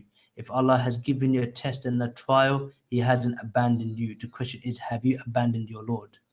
He's put you in a difficult situation. How do you respond? How do you deal with that situation? So are you ready to get married when your parents tell you? I tell you one thing, if you're over 18, what's stopping you from getting married? Why do you want to wait? If your parents want you to get married, man. When do you want to get married? 25, 30? See, you don't know what the future holds. You don't know if you're going to even get married at 25, 30 when you want to wait. I know some sisters that rejected so many good potentials. When it's time for them to get married, they found it very difficult. Very difficult because they missed all the good options. Now they have to go for second class stamp options, and they're waiting. Now they think, what, time is ticking. 20, I wanted to have a kid before 30, blah, blah, blah. That's it.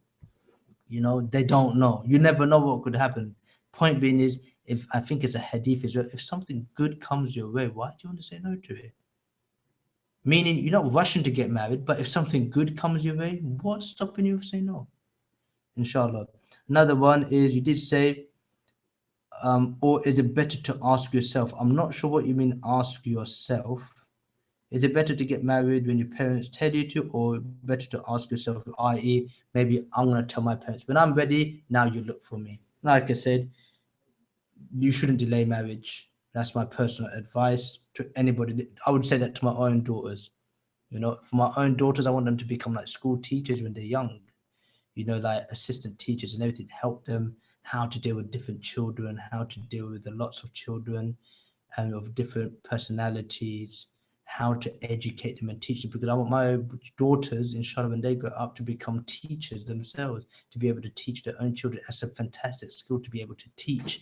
And I think mums need to know how to teach and educate the children and pass on information so they can grow up to become very wise individuals. There's so many things you can do to help make your children better husbands in the future and better mothers in the future. So these are just some examples. But yeah, man, just get married. Also, what if everyone agrees but the wali? Well, you know what? If this wali seems to be a problem all day in my show, if the wali always seems to be a problem, we might need to have a special talk about walis one day. Remember, the wali will know sometimes best. I'll tell you one thing, Allah has put the wali in charge for a reason. Sometimes you think you found the right man. Your mum might think they found a fantastic potential. Your dad might be clued up, man, and he might be saying, no, it might be difficult for me to explain it to you. This guy ain't good for you. Many times my sister would say, right, Ibi, now I understand what you used to say as a big brother. She never knew what I was on about. But you know what? She realized later on in life. That's life. Your wallet is there to protect you. Your dad would most likely be better than your brothers. Not all the time. These problems do happen. Sometimes they've got, like the other sister said, their wali has got the problem with caste. Okay, now that is a specific problem. But if the wali disagrees, why does he disagree? That is the question you need to understand. My dad is saying, I can't get married to this guy. At least find out why. Has you got an Islamic reason to say no? And this is an important message to all the parents out there. I wish I had the hadith on me, that there is a hadith that does talk about how parents can destroy their children. They can be destroying their children by rejecting good potential partners for their children for the wrong reasons. You're doing zulm on your children. If your children has got good potential people to get married to, there is nothing wrong in it. You are disagreeing with the marriage for something that's got nothing to do with Islam, you're going to be getting punished. Let me tell you that right now. You are going to be getting punished. And you are going to be a problem and the cause of the problem for your children's future. So I would advise you very strongly that if you are going to disagree of letting your daughters or children get married to somebody, make sure you have a valid reason for that, inshallah. Okay, we have another question from a sister. Assalamu alaikum. Hope you're well and in good health, inshallah. I have seen your topic regarding marriage on Facebook. I personally think that a language barrier and also communication is given marriage difficulty. I was married from Pakistan, arranged marriage, which has ended up in a divorce. He chose not to have any contact with his daughter, which provides the mentality, which proves the mentality is different to ours who were born and bred in UK. The communication wasn't there from day one. So communicating and understanding one another is crucial in order to maintain a happy marriage. Also, wanting to be with each other, having that bond and love. I would like to remain anonymous. Could I ask you a question? Yes.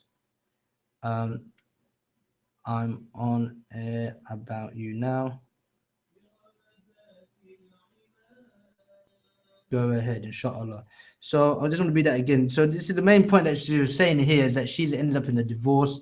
She is born in UK. She's married to a guy from back home in Pakistan, and mentality was a problem, i.e. they have a different understanding. They didn't get along well. The language barrier, now that's common sense. Language, if you don't understand another language, it's like if I got married to a girl from China and she's speaking to me all day long in Chinese and she wants to express herself, and I speak broken Chinese and I don't have a clue what you're on about, it's going to be very frustrating. It's going to be very difficult. I'm not sure why you decided to go and get married to this particular person. The question, like Rubina did say, is she said it doesn't matter where you're from, but honesty, respect, integrity, character, looks matters, and checking the background of the family is important. Why did you get married to this particular person in the first place from back home? Was it a forced marriage? Did you do it just to please your mom and your dad to get married from back home? Were you finding it hard to get married from somebody in England? So your parents said, well, we'll find you somebody from back home. That should be about it. And you thought, Bismillah, I'm going to try, I'm going to give it a go. I can't just answer the question strictly because there's many, many factors. You have to be a bit more specific. But now, when you have a situation now, he doesn't even want to have contact with his daughter. That's a problem because that is the response. This is wallahi adim, it's sad. This is what you would expect from the life of the people who have no Islam. Allah has blessed us with Islam. Allah has blessed us about helping people, helping our ummah, to make mankind come from darkness into light. We have the Quran and the Sunnah as our guide, and we have fathers who do not want to know the daughters, fathers who do not want to know the sons. I know of a situation in London where a mother has put a court file against her ex-husband, and she doesn't want her ex-husband to have anything to do with her son. She even changed the kid's surname. Can you believe that? To completely destroy it. The guy, if I remember correctly, said that even the grandparents, any family member that went knocked on the door to say, here's a birthday present, just to have that kind of communication, the girl even wrote a court case letter to her solicitor, to warn that if anybody from your family comes even close to my doorstep to have any sort of a communication with my son, she will be pressing charges. And we're living in the land of kufr, meaning that we're living in a land that is not Islam. And we have, unfortunately, silly laws out there that do protect people like this. It's disgusting. It is sad. There's a girl in Bradford, another situation. She smacked her children, but the husband who wanted a divorce from her filmed it. Can you imagine that? So when he then divorced her, and what he did, he took it to court and said, this is what she was doing. And he made a bigger picture, apparently, of than how it was. Court told the mother, you are never allowed to go close to your children. You have no right to have... The children are crying for the mummy. Okay, the mum might have smacked the kid. The kid wants the mum. The court says no. And because this was round the corner from our area, so I got to find out what was going on. What saddened me was when a child wants to see the mum, but the mum is not allowed to go close to her child. And I thought, wow, that's deep. That's deep. And then you've got the nerve. So that guy's got the nerve. The court, now check this out. This country, this girl eventually getting remarried. She wants to start her life again fresh. She's devastated that she can't see her children. She got married again. She didn't want to believe this, and you might not believe this, but she's got married again, probably about 4 years later. Check this out. She had a kid. When she had a kid, the baby was born. The government took the kid from her mother. New husband, starting a brand new life. The council went and took the baby on the day it was born from the mother. And they said, you're not fit to have kids. That was the response. Apparently she knew about it. She didn't want to believe it. So now she has to divorce her husband so her husband can at least have contact with the child, because the mom's not allowed. So it's probably been about 6 years. She's not allowed any communication with the first set of children. She's not allowed any communication with the second set of children. The husband refused to divorce his wife. It took him 1 year to divorce his wife. Can you believe that? It took the husband 1 year to divorce the wife because he didn't want to leave his wife. But he's only doing it just so he can be close to the baby girl of his, because that kid's gone into a foster care or adoption, whatever they call it. So to stop that, he has to divorce his wife. And it took him a year. He didn't want to leave his wife. If he thought his wife was a crazy nutcase, he would have divorced her day one. It took him a year to divorce his wife because there was no way around it. And that is sad. Why am I saying that? You're living in this world. You've got crazy people out there who you have parents who want to be with the children, who the other parent has done nasty things to stop this. You have got parents now who are refusing to take responsibility of ownership of children. And this is a very, very sad state of affairs, my brothers and sisters. I'm talking about local stuff. This happens all over around the country. It happens heavily in London, happens heavily in Bradford. It happens everywhere. The reason why these things happen is because we're living in the land of non-Islam. This is why Muslims worldwide are calling back for the re-establishment of Allah's deen as a governance, because Islam is our way of life, not democracy. Allah decides for us what is good, what is bad, not man. This is the example of when man decides what is right, what is wrong. These are the results that mankind does. They think they know better than Allah on how to live a way of life. They are the ones who are protecting this. If this wasn't a Muslim country, no way would this ever happen. Because in a Muslim Sharia around the country, or a Muslim country that tries to follow Sharia in these aspects of family affairs, they would recognize the responsibility, parents, and the rights of parents of the children and the children's rights to the parents. We're living in a country that is so messed up. People praise it a lot. You're living in cuckoo land. It's so messed up. And you're going through families who, even the non-Muslim men, they've got fathers for justice. People doing crazy things like climbing up on Tower of London, whatever, to raise the fathers of justice, because there are fathers out there who are non-Muslim. They are disgusted by the laws of this country. And they've got big campaigns happening across the country because they want their rights for their children. And it's been taken away from them. You know, children need their mum, children need the dad.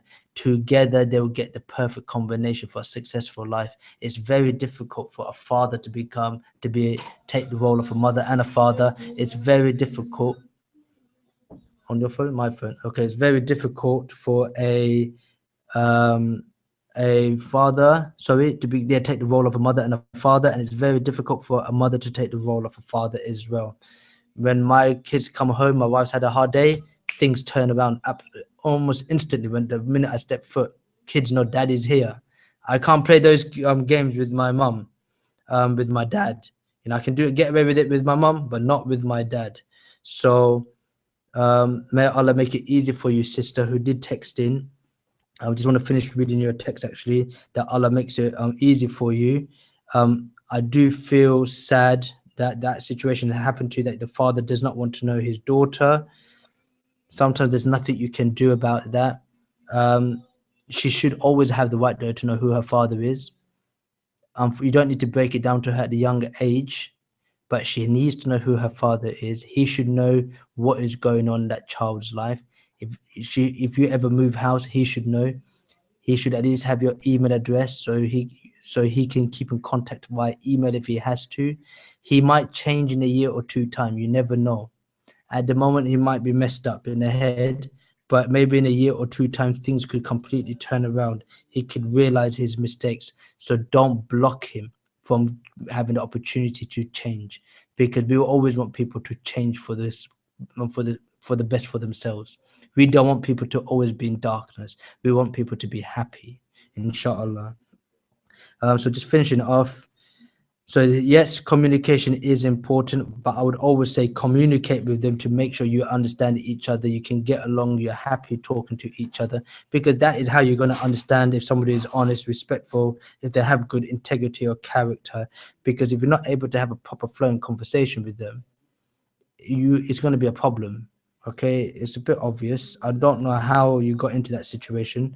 I hope it doesn't happen again. I do hope you are able to get married. I hope there is somebody out there who is willing to get married to a sister who is divorced, who has one child, a girl, inshallah. May Allah make it easy for you. I'm going to go for another question now we've got here on the text. This went out onto the Al-Mubarak text. So let me just read it out for you, inshallah.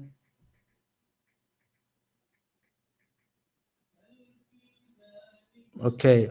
Yes, I believe men and women can be excellent friends, as it all comes down to intention. All right, that was the initial question that was mentioned earlier on. Intention, brothers and sisters, It's not how you decide what is good and what is a bad intention. Intention, at the end of the day, Allah tells you what is right and what is wrong. Your intention can say, well, I'm drinking alcohol today because I've got a few pains, or I just want to become happy.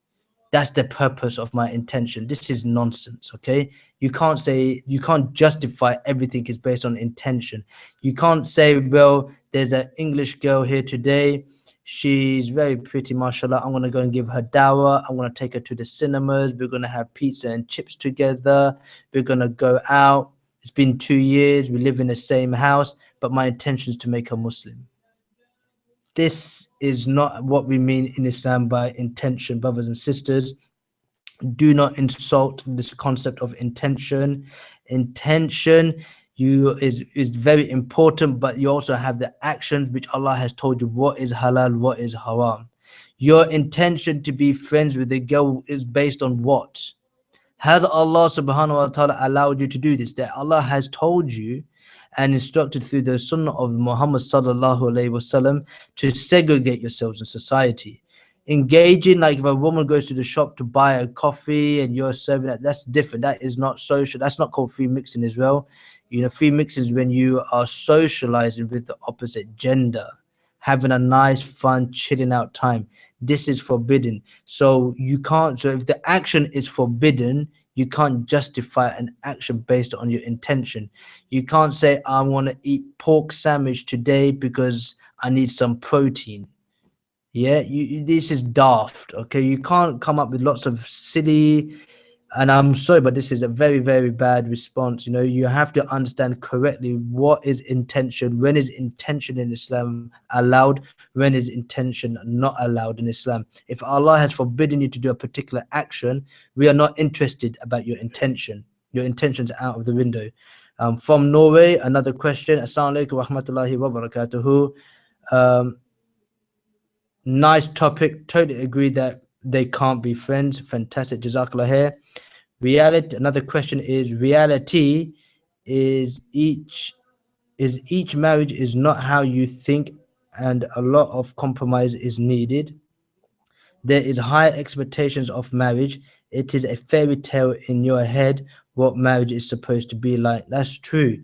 A lot of people have to hit reality. Like I said, educate yourself, listen to a lot of talks about it, have some good advice from your parents, from your mom, dad, uncles, people who have been married. Not from advice from people who haven't been married. I always say get advice from the people who have been married. Speak to some imams who are clued up in educating yourselves on these topics. Again, we've got access to good qualified scholars on YouTube that are recognizable, that are who know what they're talking about. You know, you can also listen to their talks like Noman Ali Khan or Mufti Menk, you know, renowned speakers who know about the Islam, and they can advise you about the reality of marriage. And that's very important. Last question we have here is question on marriage talk. Respect is the most important thing in a marriage. I think couples nowadays don't know how to speak with each other. My husband can be very rude to me and swear a lot, and I have become very distant to him due to this. I completely agree, sister. Marriage is very, very important. However, sometimes we have to understand, like I say, when you did get married in the beginning, was that same respect there? Obviously, to a certain degree, but how well did you know? These are some questions, like I say to everybody, you need to ask. You should ask, do you swear? Do you, what are you like when you get angry? Because one thing I won't tolerate, for example, is somebody who swears at me. You know, find out from his friends. The Prophet, peace be upon him, told you to go and research. Backbiting is no backbite. This is not classified as backbiting when you're researching to find out about somebody and you want to find out about their personality and their character, because you need to know the truth about that individual. So that person is allowed to say, you know what, if you're going to get married to that person, be aware he drinks. Oh, watch, now you know. Be aware he cheats. Be aware, you do know he's been married before, he's got 4 kids from 4 different wives. Yeah, or be aware that, you know, he has a very foul temper, or the reasons for his other divorces is that he used to punch up his wives. You need to inquire about the person. You need to find, like Rabina said, character. You're saying respect. These things are important, but you need to find out.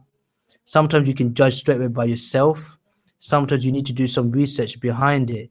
Take your time, find out what kind of a person you're going to get married to. Put those points out to people, so people do know about it. Another text message. MashaAllah, brilliant. Assalamu alaikum wa rahmatullah. MashaAllah, brilliant show so far. Straight talking on such an important issue, especially in the community. Much appreciated, brother. Jazakallah khair. Barakallah fi. And that's pretty much it, brothers and sisters. I'm going to wrap it up there. Just got 5 minutes to the end of the show, but I think it's good enough to end it. If you want to call in quickly or give a text message or on Facebook, on Al Mubarak Radio, you can do that. Number to call 01924 472 776. WhatsApp, and keep in touch with Al Mubarak all the time on 07868 476 577. Al Mubarak is a 24-hour online radio show that will be serving the community, not just in the Batley, Dewsbury, Kirklees area, but worldwide, because Islam is for the whole of mankind and everybody around the world can benefit it. I hope you have enjoyed it. Please text and give a call back on your feedback on today's topic. This is the Youth Talk Dawah show. We're here to talk about the reality that is going on in your local community. If there are ever any specific topics that you want to address, or if you want another part of the marriage show on a different angle, do let us know. Keep in touch. Send us text messages. We always want you to enjoy our shows. We want to be able to benefit the whole of the community, and we want everybody to become happy. From today's lessons, inshallah, like I said, a quick reminder, we have a 26-year-old girl from Burnley looking to get married. There is three girls from the Dewsbury area from a Pakistani background who are looking to get married, ideally from the same caste. So if you're Pakistani, I'll get in touch with me soon, inshallah. And we also have a 32-year-old divorced girl from Bradford with a 9-year-old child also looking to get married. I probably have a whole load of numbers already saved on my phone. I've got a database. And please encourage your mosques, encourage the committee members to start helping, looking for a volunteer or some sort of a system where people can find out who they can get married to. It's very simple. The mosque is not responsible for your marriage. They're there just to say, you know what, somebody is looking to get married. That is the person. Father speaks to the father. They sort it out amongst themselves. It's a simple thing. All you're doing is letting people know that people in your community are looking to get married. They have came to me. I don't know them. I'm not recommending them. I'm just giving you the heads up. They've got a daughter that fits your kind of criteria, probably. Bismillah. You're a father. He's a father. Speak to them. Speak to each other. The mosque doesn't have to get blamed. Don't make the mosque a headache by you blaming the mosque and you causing problems and fighting in the mosque. If they want to help this community, you need to take on the responsibility, to take it on the chin that you are responsible on who gets married to your daughter. You are responsible who gets married to your son. There are people who are just giving you a gateway there. This will avoid the internet. This would avoid the shisha lounges. This would avoid college mixing up in schools and causing all sorts of fitna and problems. We want people to get married. Let's help our marriage. Parents, if you're listening, let your children know how to become good daughters, how to become good mothers, how to become good sons. Give them the early training. Give them the very early training discipline from the very young age. So when time is ready for them to get married, one day you might die. You parents might die in a car crash. Subhanallah, anything can happen. Your children have to be ready, inshallah, to get married. Don't waste that time, inshallah. We have another WhatsApp here coming in. Great show. I am a taqwa coach helping people with relationships. Fantastic. Alhamdulillah. We've got another text message here. So that was a WhatsApp. We've got one from the Al Mubarak one. From London as well. Assalamu alaikum wa rahmatullahi wa barakatuhu. Dear brother, great show and discussion. May Allah reward you and all who have participated. May Allah bless everybody who has been listening to this show. I hope you have enjoyed it. I hope it has been some sort of benefit. Do continue to text WhatsApp Al Mubarak on 07868 476 577. Yeah, you can subscribe on YouTube. Let your friends know about Al Mubarak Radio. Let them hear about it. We're here to help this community, inshallah, and I will continue to help it. People who are looking to get married, every Wednesday, 8 to 10 is my show.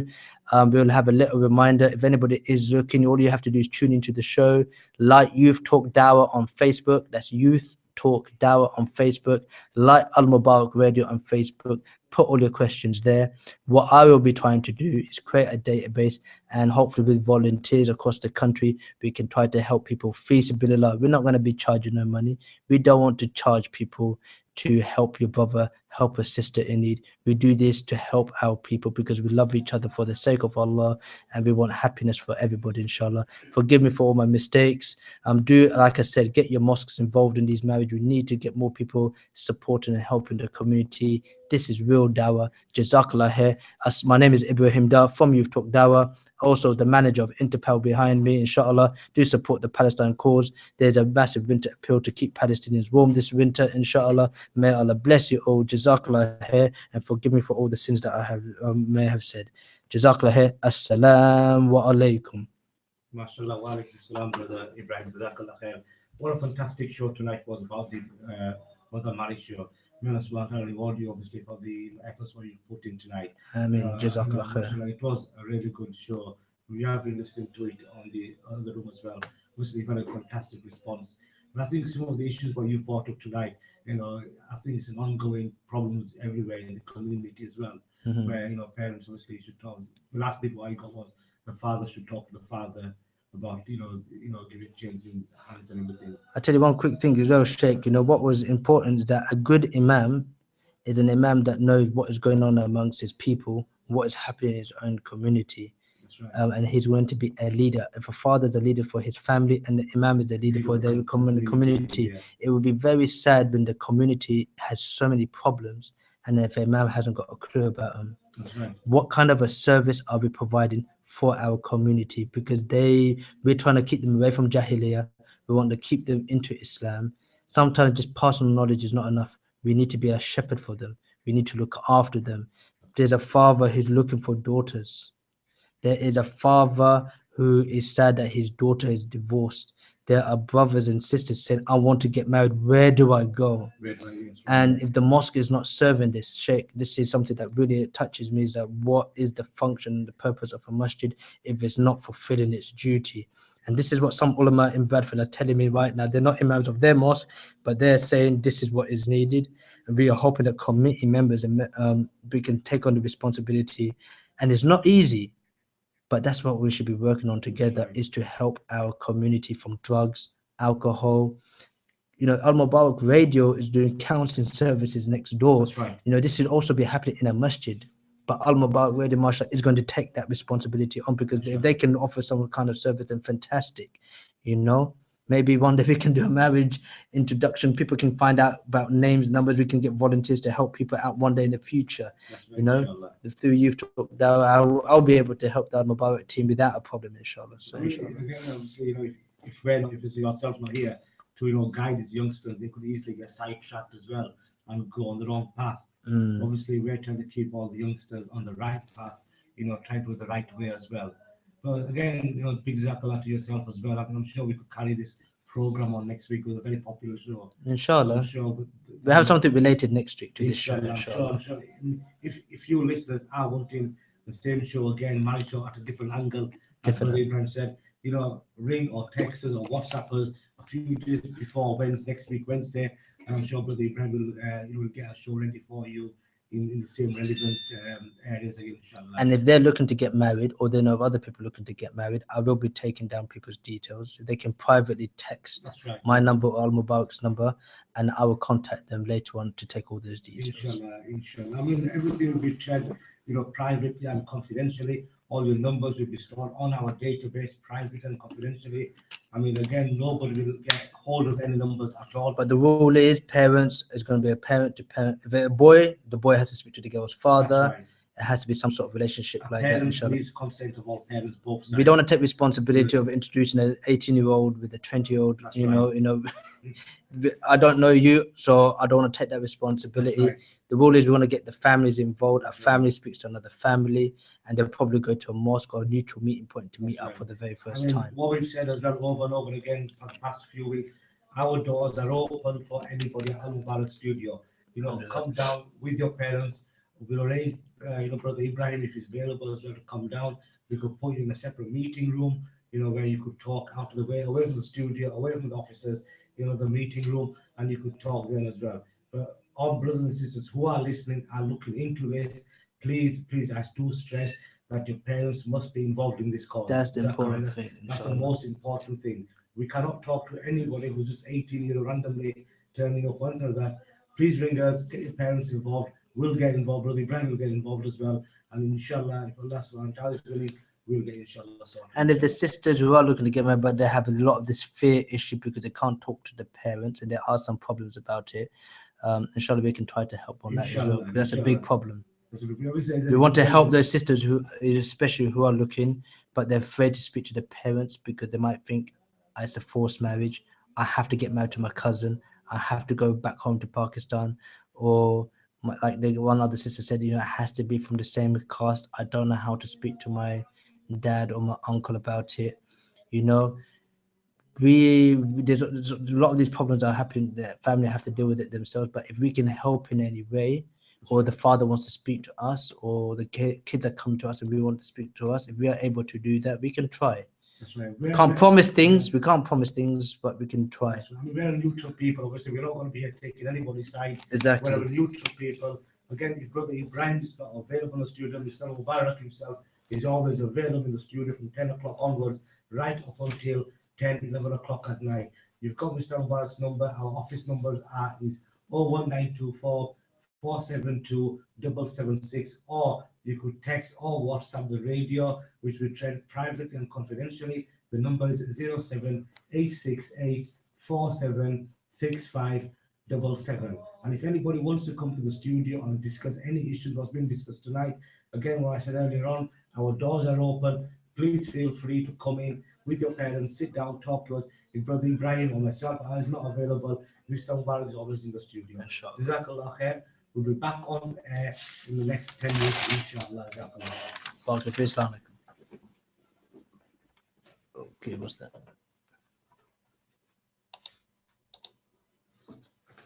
That's a wrap.